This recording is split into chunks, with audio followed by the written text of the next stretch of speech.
Marcus Cole had always been a man who looked at the stars and wondered what lay beyond. He was not a scientist or a military officer. He was simply a man with a small cargo ship and a dream that most people thought was crazy. At 42 years old, he had spent more time in space than on any planet, and he liked it that way. His ship, the Wanderer, was old and had seen better days, but she was his home. The year was 2847, and humanity had spread across many star systems. They had met other species, traded with them, and sometimes fought with them. But there were still places no one dared to go. The Cosmic Rift was one of those places. The rift was a strange area of space that stretched for thousands of light years. It was not a black hole or a nebula. It was something else entirely. Ships that went and never came out. Signals could not pass through it. Every species in the known galaxy had tried to explore it at some point, and every species had lost ships and crew to its mystery. After centuries of failed attempts, the Galactic Council had declared it off limits. Warning beacons surrounded its edges, broadcasting in every known language, "Turn back, death awaits." Marcus had heard the warnings. He had listened to the stories of ships vanishing without a trace. He knew the risks better than anyone, but he also knew something that others did not. 3 months ago, he had received a transmission. It was faint and broken, but it was definitely a human voice. It came from inside the rift. He had taken the recording to the authorities. They had dismissed it as a ghost signal, an echo from some long-lost ship bouncing through space. They told him to forget about it and move on with his life. But Marcus could not forget. The voice in the transmission had said one word clearly: help. So here he was, sitting in the cockpit of the Wanderer, staring at the edge of the cosmic rift. It looked like a wall of pure darkness. No stars shone through it. No light escaped from within. It was as if someone had cut a hole in the fabric of space itself. "Last chance to turn back," he said to himself. His voice sounded strange in the empty ship. "No one would blame you." But he knew he would blame himself. Someone was out there, calling for help, and Marcus Cole was not the kind of man who ignored a call for help. He pushed the throttle forward. The Wanderer's engines roared to life and the old ship moved toward the darkness. The warning beacons screamed at him as he passed, their red lights flashing desperately. He ignored them. Within seconds, the darkness swallowed his ship whole.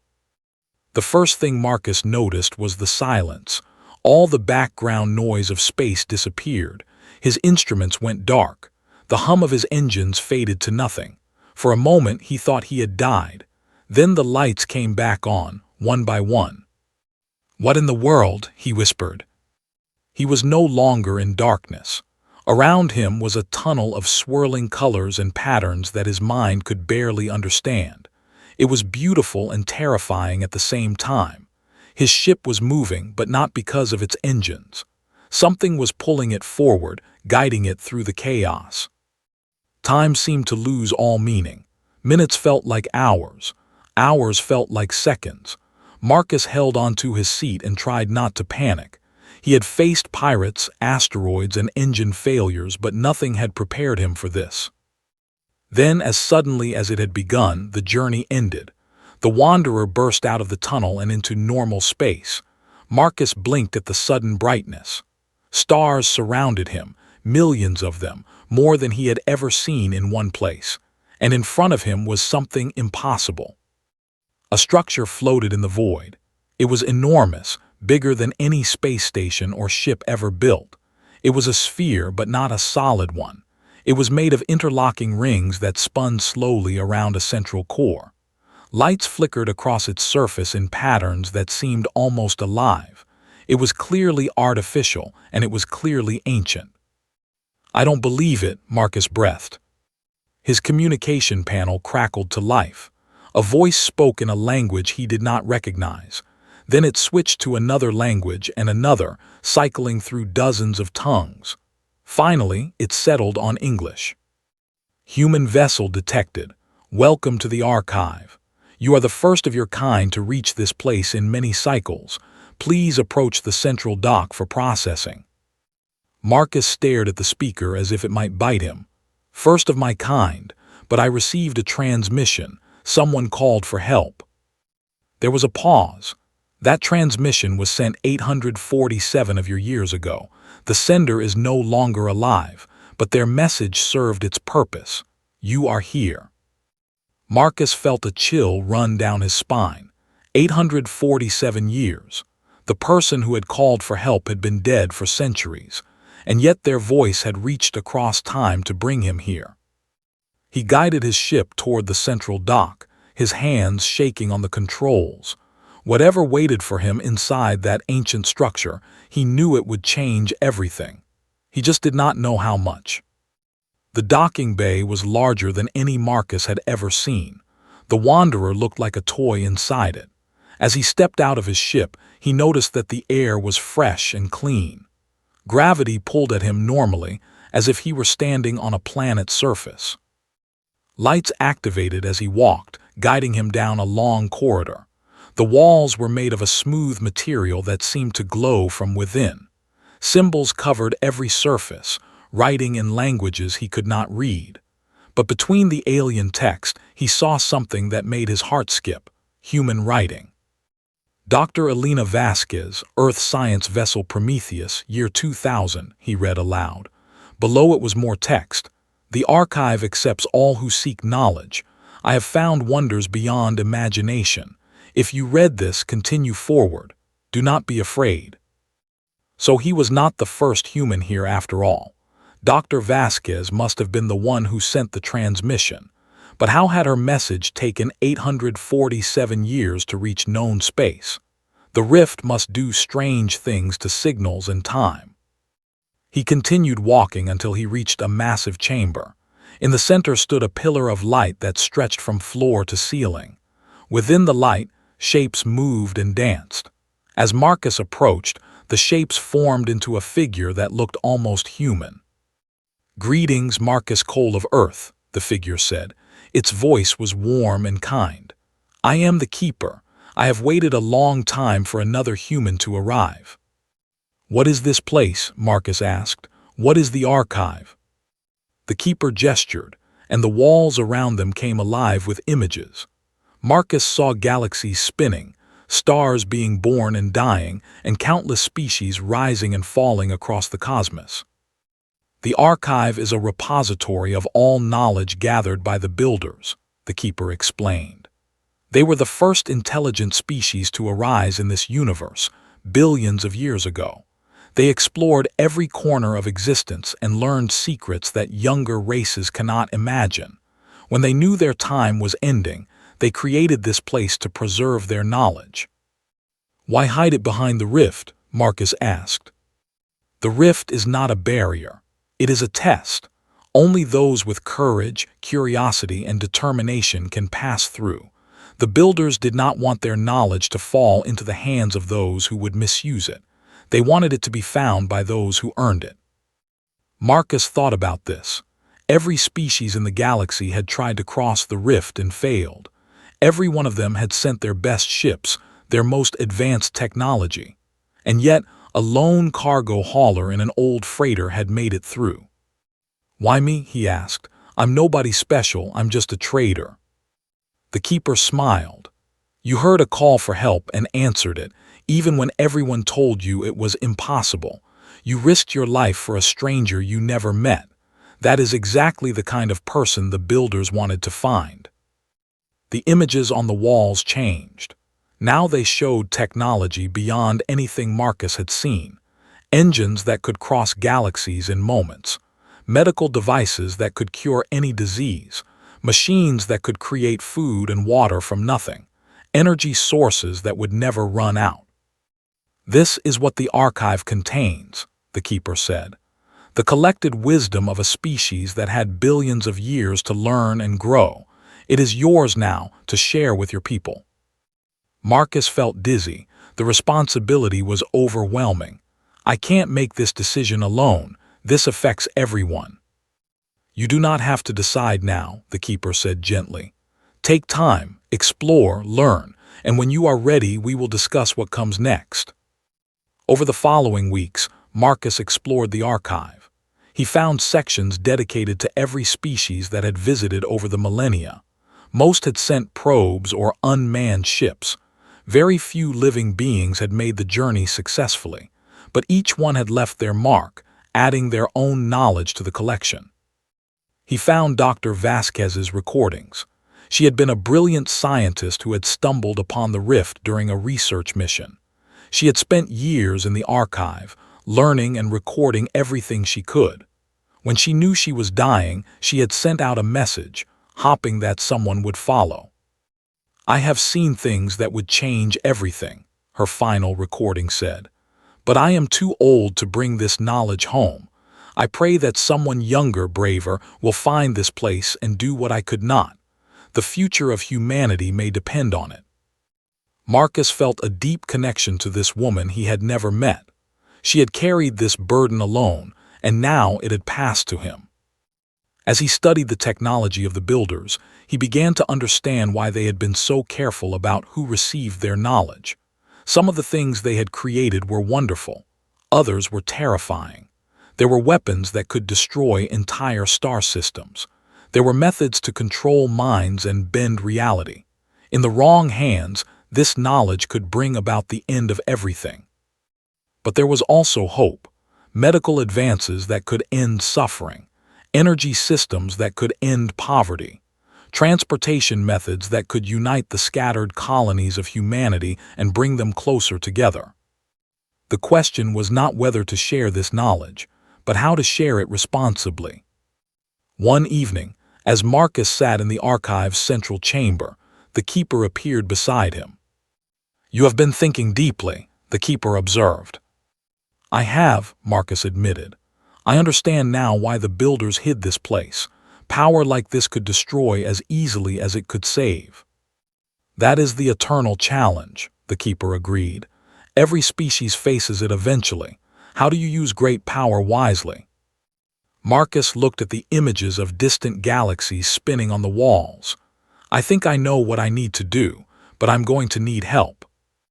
2 months after entering the cosmic rift, Marcus Cole emerged on the other side. His ship was the same, but he was not.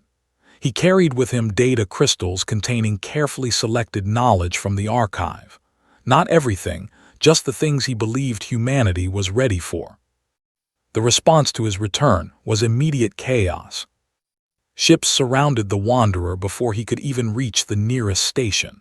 Military vessels from half a dozen human factions aimed their weapons at him. Alien observers watched from a distance, trying to understand what was happening.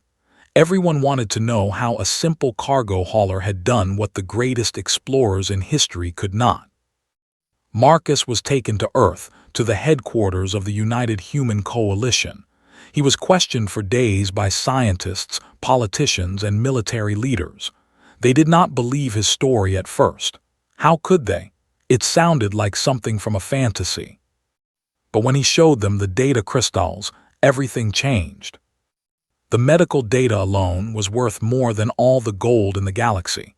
Diseases that had plagued humanity for centuries could be cured. The aging process could be slowed. Injuries that were once fatal could be repaired. Scientists wept when they saw the possibilities. The energy technology was equally remarkable. Clean, unlimited power could be generated from the fabric of space itself. No more mining asteroids for fuel. No more fighting over resources. Every human settlement could become self-sufficient. But it was the transportation data that caused the biggest excitement.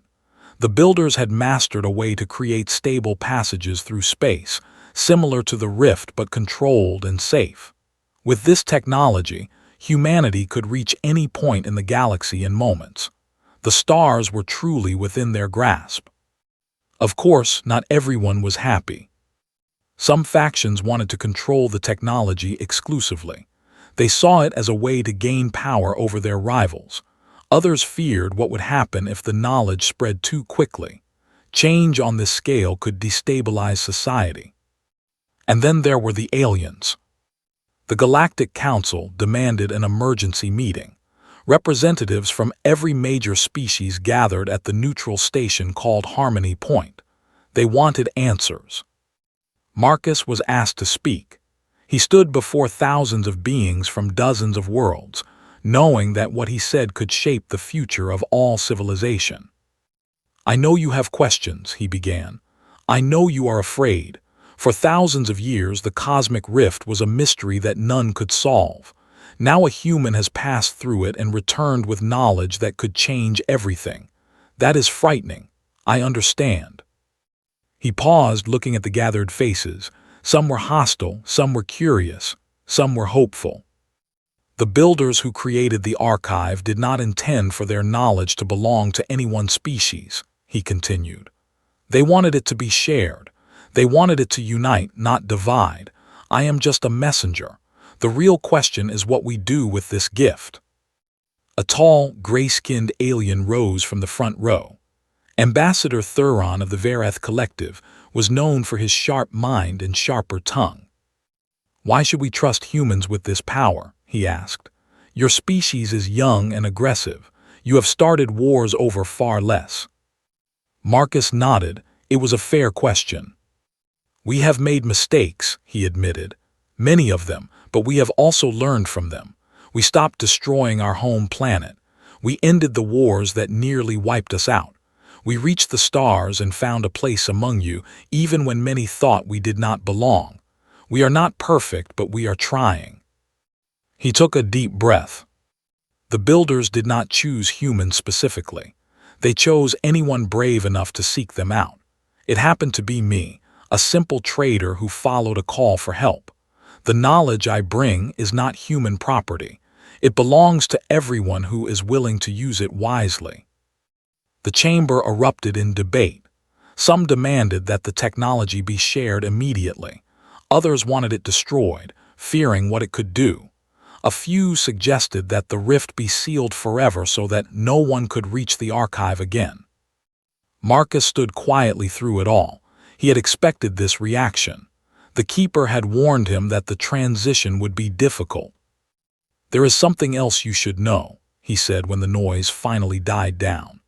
"The archive contains much more than what I brought back. There is technology there that could destroy stars, knowledge of how to create weapons that make anything we have now look like toys. I did not bring that information with me because we are not ready for it." The chamber fell silent. "The builders understood that knowledge must be earned," Marcus continued. "They did not give their secrets to anyone who asked. They waited for someone to prove themselves worthy. I believe we can be worthy, but only if we work together. Only if we use these gifts to help each other instead of hurt each other." Ambassador Thuron studied him for a long moment. "You speak well for a simple trader." Marcus smiled slightly. "I had a good teacher." The debates continued for weeks. Factions formed and reformed. Alliances shifted. But slowly, a consensus began to emerge. The knowledge would be shared, but carefully. A joint council would oversee its distribution, with representatives from every species. Safeguards would be put in place to prevent misuse. It was not a perfect solution. Nothing ever was, but it was a beginning. 5 years passed. The galaxy was transformed. On the colony world of New Genesis, a child was born with a heart defect that would have killed her within days. Using the medical technology from the archive, doctors repaired the damage in hours. She would live a full and healthy life. On the barren moon of Theta 7, engineers activated a matter conversion system. What had been a lifeless rock became a thriving settlement, with food, water, and clean air for all who lived there. Thousands of refugees from overcrowded worlds found new homes. The passage technology allowed species that had never met to suddenly become neighbors. Trade flourished. Cultural exchange happened at a pace never seen before. Old enemies found common ground when they could finally talk face to face without years of travel between them. Of course, there were problems. Change always brought problems. Some groups resisted the new technology. They saw it as unnatural, a violation of the order of things. A few extremist factions tried to destroy the passage generators, fearing what instant travel meant for their isolated communities. Economic systems that had existed for centuries collapsed overnight. Industries built on scarcity could not survive in an age of abundance. People who had built their entire lives around the old way of doing things suddenly found themselves without purpose. And there were those who tried to misuse the gifts. A human warlord named Victor Crane somehow obtained restricted technology from the archive data. He used it to build weapons that could level cities. For 3 terrible months, he held an entire star system hostage, demanding tribute and obedience. Marcus was part of the team that stopped him. He had not wanted to become a hero. He had not asked for fame or responsibility. But when the call came, he answered, just as he had answered the call from the rift. It was simply who he was. After Crane's defeat, the Joint Council implemented stricter controls on the dangerous technologies. Some criticized this as going too far. Others said it did not go far enough. The debates continued, as debates always do. Marcus returned to the archive. The keeper was waiting for him in the central chamber, as always. The being of light smiled as Marcus approached. "You have been busy," the keeper observed. "Too busy," Marcus admitted. He looked tired. Gray had appeared in his hair over the past 5 years. The weight of responsibility had aged him. "I came here to ask you something."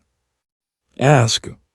The builders, they had all this power, all this knowledge. They could have lived forever. They could have ruled the universe. But they didn't.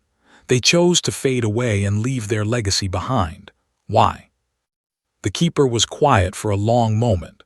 The lights in the chamber dimmed slightly, as if the entire archive was thinking. "The builders understood something that most species never learn," the keeper finally said. "Existence is not about holding on. It is about letting go. They had their time. They loved, they created, they explored every wonder the universe had to offer. When they felt their purpose was complete, they chose to step aside and make room for others. But their knowledge survives. Yes, that was their gift to the future. They could not take their achievements with them, so they left them behind, hoping that others would build on what they had learned." Marcus nodded slowly. He thought about Dr. Vasquez, who had done the same thing on a smaller scale. She could not bring the archive's secrets home herself, so she left a message, hoping someone would follow. "There's something else I need to tell you," Marcus said. "The Joint Council has voted. They want to open the archive to researchers from all species. They want to establish a permanent presence here, to study and catalog everything the builders left behind." The keeper's expression did not change. "I expected this. The builders would have approved. Knowledge is meant to be shared, not hoarded." "There's one more thing," Marcus added. "They want me to lead the project, to be the first director of the archive." The keeper smiled. "And what did you tell them?" Marcus looked around the chamber, at the swirling galaxies on the walls, at the pillar of light that housed his strange friend. This place had become a second home to him. The thought of spending the rest of his life here, guiding others through the wonders of the archive, filled him with a sense of peace he had not felt in years. "I told them yes." 20 years later, Marcus Cole stood on a balcony overlooking the archive's central plaza.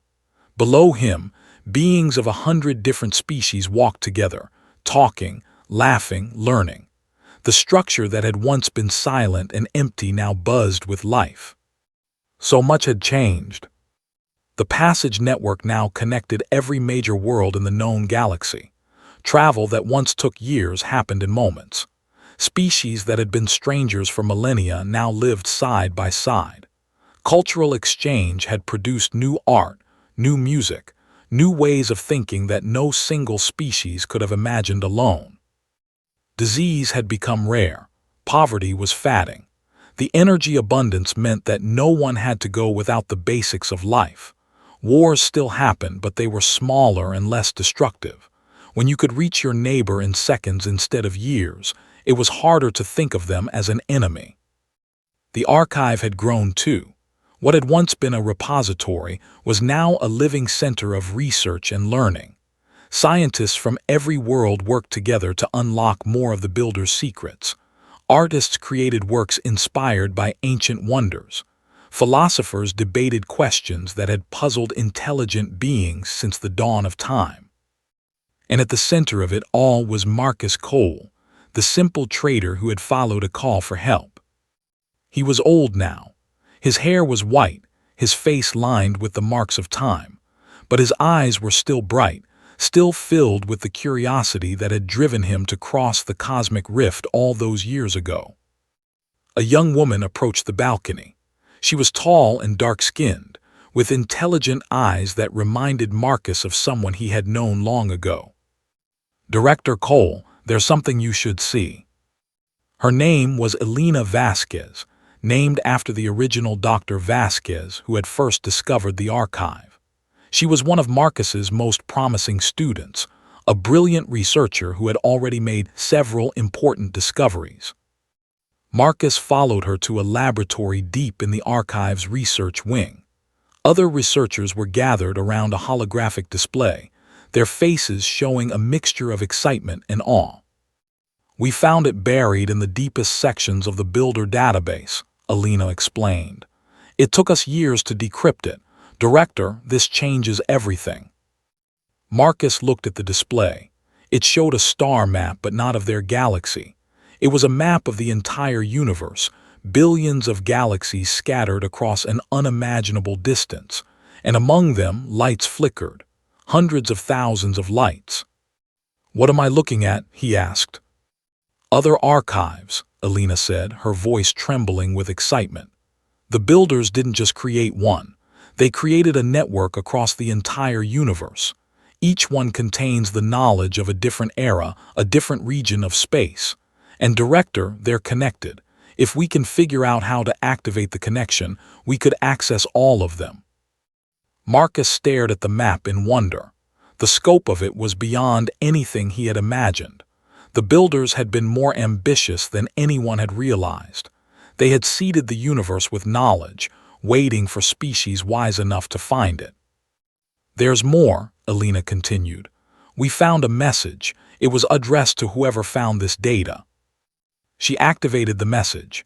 A figure appeared, similar to the keeper but somehow older, more serene.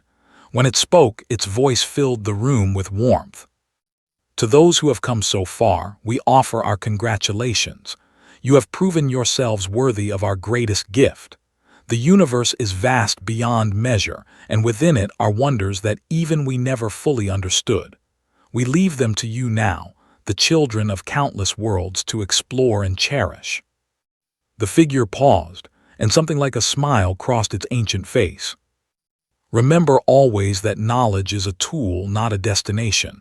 It is what you do with what you learn that matters. Be kind to each other. Be curious about the unknown. Be brave in the face of darkness. And never, ever stop asking questions." The message ended. The room was silent. Marcus felt tears on his cheeks.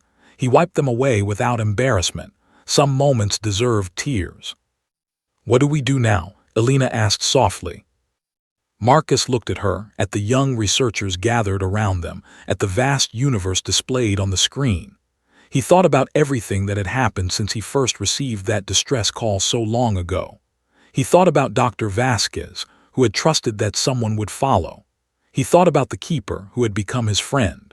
He thought about all the lives that had been changed, all the suffering that had been eased, all the connections that had been made. "We do what we've always done," he said.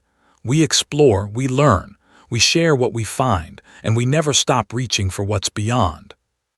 Elena smiled, just like a simple trader who heard a call for help. Marcus laughed. It felt good to laugh, just like that.